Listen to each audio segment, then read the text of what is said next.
இந்த ஷார்ட்ஸ்ல நம்ம வந்து பார்த்தீங்கன்னா, பிரான்ச்சிங்க்கும் பாயிலிங் பாயிண்ட்டுக்கும் நமக்கு வந்து என்ன ரிலேஷன்ஷிப் நம்ம பார்க்க போறோம். ஓகேவா?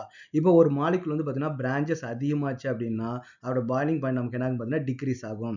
இப்போ ஃபார் எக்ஸாம்பிள் நம்ம வந்து பியூட்டேன் மாலிக்யூல் வந்து நம்ம எடுத்துப்போம். அப்போ நமக்கு என்ன இருக்குது? CH3, CH2, CH2, CH3 இதான் நமக்கு வந்து பியூட்டேன் மாலிக்யூல்ஸ் இல்லையா? இப்போ இது ஒரு ஐசோமர் நம்ம என்ன எழுதலாம்?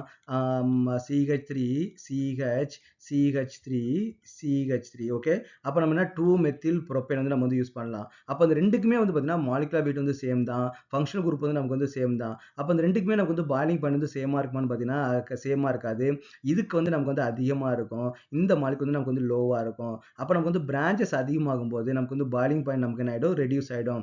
அப்போ ஏன் நமக்கு வந்து ரெடியூஸ் ஆகுது? What is mean by the boiling point? Boiling point அப்படின்னா நம்ம என்ன பண்ணணும்? லிக்விட் ஸ்டேட்ல இருந்து நமக்கு என்ன பண்ணணும் பார்த்தீங்கன்னா சாலிட் ஸ்டேட்டுக்கு வந்து நமக்கு வந்து மாறணும் இல்லையா?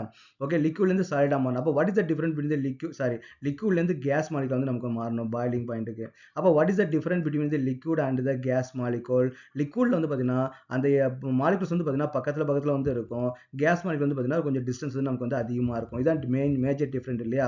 அப்போ நமக்கு வந்து பிரான்ச்சஸ் இல்லை அப்படின்னு வந்து பார்த்தீங்கன்னா அந்த மாலிகுல் எப்படி இருக்கும்? ரொம்ப க்ளோஸ் பேக்கிங்காக வந்து நமக்கு வந்து இருக்கும். அப்போ அதுக்கான டிஸ்டன்ஸை நம்ம அதிகமாக்கணும் அப்படின்னா அந்த மாலிகுல் வந்து நிறைய எனர்ஜி கொடுத்து வைப்ரேட் பண்ணி டிஸ்டன்ஸ் வந்து நம்ம வந்து இன்க்ரீஸ் பண்ணணும். அது ஆல்ரெடி நமக்கு வந்து ஒரு பிரான்ச்சஸ் வந்து இருந்துன்னு வச்சுங்களேன். அப்போ அங்கே பிரான்ச்சஸ் என்ன பண்ணும் பார்த்தீங்கன்னா அதோட டிஸ்டன்ஸ் வந்து நமக்கு என்ன கொஞ்சம் இங்கிருந்து இன்க்ரீஸ் பண்ணி கொடுக்கும். அப்போ நம்ம லீனியர் மாலிகுலை கம்பேர் பண்ணும்போது பிரான்ச்சஸ் வந்து ஆல்ரெடி கொஞ்சம் டிஸ்டன்ஸ் அதிகமாக இருக்கும். நம்ம லெஸ் எனர்ஜி கொடுத்தாலே போதும். அது நமக்கு என்னன்னா கேசஸ் மாலிகுலாக நமக்கு வந்து மாறிடும். அப்போ பிரான்ச்சஸ் அதிகமாக்கும் போது நமக்கு என்ன ஆகும்? பாயிலிங் பாயிண்ட் நமக்கு வந்து டிக்ரீஸ் ஆகும். இது வந்து அல்கேன்ஸுக்கு மட்டும் கிடையாது. எல்லா ஆர்கானிக் காம்பவுண்டுக்குமே நம்ம வந்து அப்ளிகபிளாக இருக்கும். ஆனால் பட் என்னன்னு பார்த்தீங்கன்னா ஃபங்க்ஷனல் குரூப் நமக்கு எப்பவுமே சேமாக வந்து இருக்கணும்.